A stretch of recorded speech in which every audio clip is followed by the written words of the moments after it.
नमस्कार दोस्तों, आज के इस सेशन में आप सभी का स्वागत है। जैसा कि मैंने आपसे प्रॉमिस करा था कि मैं बहुत जल्दी आईडीबीआई बैंक में मैनेजर ग्रेड बी की जो सैलरी होती है उसके ऊपर सेशन लेके आऊँगा, तो वो मैं सेशन लेके आज आ चुका हूँ। आज के इस सेशन में हम डिस्कस करेंगे कि एक मैनेजर ग्रेड बी जिन्होंने अभी हाल फिलहाल में ही लास्ट मंथ ही ज्वाइन करा था, उनकी दिसंबर तक की जो टोटल 40 डेज़ की सैलरी है वो कितनी बनी है, तो उसके बारे में डिस्कशन करेंगे। देखेंगे कि कितनी सैलरी बनी है उनकी। इसके अलावा उनको जो पेट्रोल का कन्वेंस है वो कितना मिलता है मैनेजर ग्रेड बी को आईडीबीआई बैंक में। तो चलिए शुरुआत करते हैं अपने सेशन की। तो दोस्तों ये है सैलरी, जैसा कि आप देख सकते हैं ऊपर लिखा हुआ है दिसंबर 2022, यानी कि इसी साल की लेटेस्ट सैलरी है ये। और अगर हम बात करें, यहाँ पे आप देख सकते हैं डेजिग्नेशन भी लिखा हुआ है मैनेजर। अब अगर हम बात करें, यहाँ पे आपके कुछ एरियर्स जुड़े हुए हैं, क्योंकि ये जिस कैंडिडेट की सैलरी है इन्होंने आपका ज्वाइन करा था नवंबर के मंथ में, तो नवंबर में 21 की ज्वाइनिंग थी इनकी, तो 10 डेज की सैलरी वो है, प्लस पूरे दिसंबर की सैलरी है, तो टोटल 40 डेज की सैलरी है। तो 10 डेज का एरियर मिला है इन्हें, बाकी 30 डेज आपका दिसंबर का जो है वो इंक्लूड हुआ है। तो यहाँ पे आप देख सकते हैं जो आपका पे है, यानी कि बेसिक पे है, वो दूसरे पब्लिक सेक्टर बैंक्स की तरह यहाँ पे भी सेम है, दैट इज 48,170, यानी कि आपकी बेसिक पे है।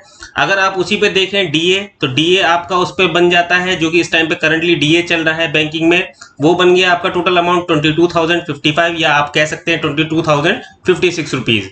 एचआरए अगर हम देखें तो एचआरए यहाँ पे आप देखिए बना हुआ है 6,503। इसी तरीके से यहाँ पे एक एलिमेंट आपका जुड़ता है जो कि है कॉइन एलिमेंट, वो 0.04 है।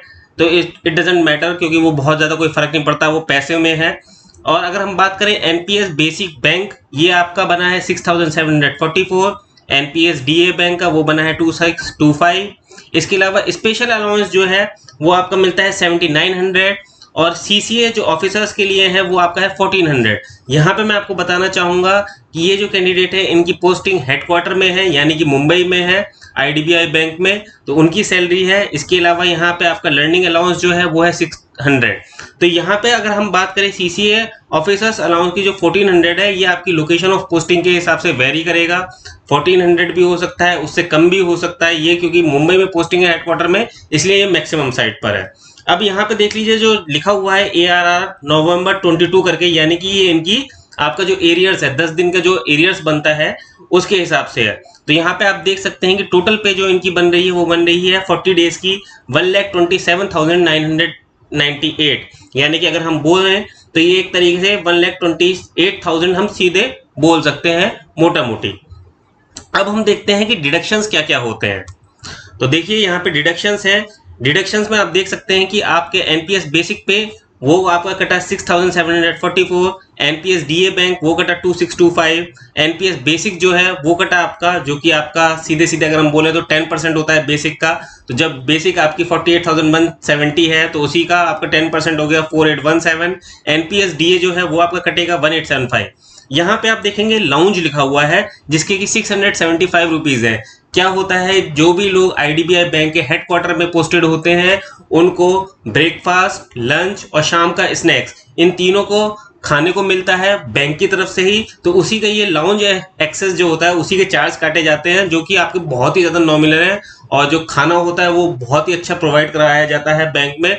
ये जितने भी आप एम्प्लॉयज़ वहाँ पे काम कर रहे हैं हेडक्वार्टर में, उनसे आप पूछ सकते हैं। तो ये उसी का है। इसके अलावा आप देख सकते हैं प्रोफेशन टैक्स है वो 200 रुपीज़ कटा है, क्योंकि ये हेडक्वार्टर में पोस्टिंग है, ये हर एक स्टेट टू स्टेट वेरी करता है। इसके अलावा अगर हम देखें तो GLIS यानी कि ग्रुप लाइफ इंश्योरेंस स्कीम है, तो एम्प्लॉय कंट्रीब्यूशन जो होता है आपका वो है आपका 2,394, तो ये आपका डिडक्शन हुआ है। बाकी जितने हैं वो एरियर्स हैं, क्योंकि 10 दिन की एक्स्ट्रा क्रेडिट हुई है सैलरी, तो ऑब्वियसली बात है जिस तरीके से एरियर्स मिले हैं 10 डेज के एक्स्ट्रा, तो उसी हिसाब से आपके डिडक्शंस भी होंगे 10 डेज के, तो वो यहाँ पे इंक्लूड है।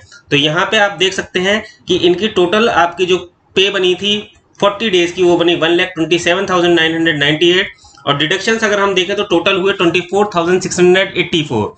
तो इनकी जो नेट पेबल बनी है 40 डेज की वो बनी है आपकी 10,330, नॉट 10,000 सॉरी 1,03,314 रुपीज़, ये इनकी नेट पेबल बनी है। लेकिन अगर हम बात करें कि एक्चुअली में आपकी बेसिक या ग्रॉस कितनी होती है सैलरी, तो अगर आप कैलकुलेशन करके देखेंगे यहाँ पे, अगर आप केवल जो बेसिक पे है, डीए है, एचआरए है, कॉइन एलिमेंट है, एनपीएस बेसिक पे है, एनपीएस डीए बैंक है, स्पेशल अलाउंस है, सीसी ऑफिसर्स अलाउंस है, लर्निंग अलाउंस है। तो अगर आप इनको कैलकुलेट करेंगे तो total it will be somewhere around 96,000।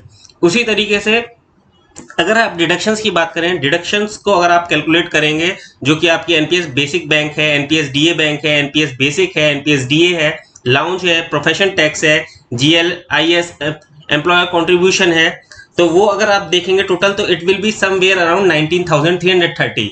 तो जब आप 96,000 में से 19,330 को डिडक्ट करेंगे तो इट विल बी जो आपकी नेट पेबल बन रही है वो बन रही है अप्रोक्सीमेटली 77,000, यानी कि ये इनकी आपकी नेट पेबल होगी हर महीने की।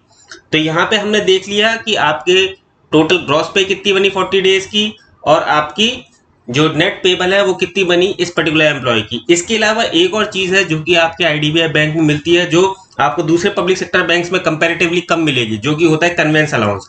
तो अगर हम बात करें दूसरे पब्लिक सेक्टर बैंकों के कन्वेंस अलाउंस की, तो कन्वेंस अलाउंस में क्या होता है दूसरे पब्लिक सेक्टर बैंक्स में कि आपका डिपेंड करता है कि आपके पास कौन सा व्हीकल है, वो आपके नाम पे रजिस्टर्ड है कि नहीं है, आपको उसकी डिक्लेरेशन देनी होती है accordingly on the basis of that. जहां पे भी आपकी लोकेशन ऑफ पोस्टिंग है वहां के हिसाब से आपको कन्वेंस मिलता है, जो कि वेरी करता है, कहीं पे 50,000 है स्केल 2 के लिए, कहीं पे 55,000, यानी कि 50 लीटर्स या 55 लीटर्स 60 लीटर्स, वो वेरी करता है। लेकिन आईडीबीआई बैंक में मैनेजर ग्रेड को आपका अगर मुंबई पे पोस्टिंग है तो वो 140 लीटर्स के हिसाब से मिलता है। तो चलिए उसके बारे में भी दिखा देते हैं, क्योंकि यहाँ पे हैंड टू हैंड साथ में आपकी जब सैलरी स्लिप आती है साथ ही में उसकी आपकी कन्वेंस स्लिप भी आती है। तो ये देखिए ये कन्वेंस स्लिप है उन्हीं एम्प्लॉय की। यहाँ पे आप देख सकते हैं कि कन्वेंस स्लिप यानी कन्वेंस अलाउंस जो है 12/2022 यानी कि दिसंबर 2022 का वो बन रहा है 15,412। ये किस हिसाब से बन रहा है, क्योंकि मुंबई में जो रेट है इस टाइम पेट्रोल का वो आपका अप्रोक्सीमेटली 107 रुपीज के आसपास चल रहा है, लेकिन बैंक जो है वो 110 रुपीज के हिसाब से कैलकुलेट करता है। तो 110 को जब आप मल्टीप्लाई करेंगे 140 से तो उतना आपका अमाउंट बन जाता है 15,412। इसी तरीके से क्योंकि इनका 10 दिन का नवंबर का भी था जो कि जुड़ेगा, क्योंकि इनकी ज्वाइनिंग नवंबर में हो गई थी, तो ऑब्वियस सी बात है उसका भी आपका एरियर जुड़ेगा। तो अगर आप देखेंगे 110 इंटू 10 डेज करेंगे पर्टिकुलरली आपका, तो उसके हिसाब से आपकी बनती है 5,137। तो इनका जो टोटल 40 डेज का जो कन्वेंस बना है वो बना है 20,549। तो अगर हम एक तरीके से कैलकुलेट करें तो यहाँ पे आप देख सकते हैं कि इनकी जो नेट पेबल बन रही है वो बन रही है 1,03,314। इसके अलावा जो कन्वेंस का वो बन रहा है आपका 20,549। So it will be total near about 1,23,600 के आसपास आपका लगभग बैठेगा। तो ये आपकी टोटल सैलरी और कन्वेंस इसी का है। बाकी इसके अलावा भी काफी सारे अलाउंसेस होते हैं जो कि मिलते हैं आईडीबीआई बैंक के मैनेजर को। तो क्योंकि अभी तक मैंने जितने भी कहीं पर भी यूट्यूब पे देखा है तो जनरली आपको असिस्टेंट मैनेजर और एग्जीक्यूटिव के लिए आईडीबीआई बैंक में जो काम करते हैं उनकी तो सैलरी और अलाउंसेस के बारे में आसानी से पता चल जाता था, लेकिन क्योंकि मैनेजर को कितनी सैलरी मिलती है मैनेजर ग्रेड बी को आईडीबीआई बैंक में, इसका कहीं पे भी कोई जिक्र नहीं था। तो मैंने सोचा कि ये चीज भी मैं आपके साथ शेयर कर देता हूँ। तो आपको ये सेशन कैसा लगा मेरे को जरूर बताइएगा, मेरे चैनल को सब्सक्राइब जरूर करिएगा, और आगे जो भी डिटेल्स होंगी या जो भी अलाउंसेस मिलते हैं आईडीबीआई बैंक में ग्रेड बी को मैनेजर को, वो भी मैं आपके साथ शेयर करूंगा। क्योंकि यहाँ पे अभी और भी चीजें हैं, जैसे कि आपका लीज अकोमोडेशन होती है वो भी आपको मिलती है, बाकी और भी काफी फैसिलिटीज होती है, तो उसके बारे में हम अगले सेशन में डिस्कस करेंगे। आज के लिए बस इतना ही। आप सभी का दिन शुभ हो। धन्यवाद।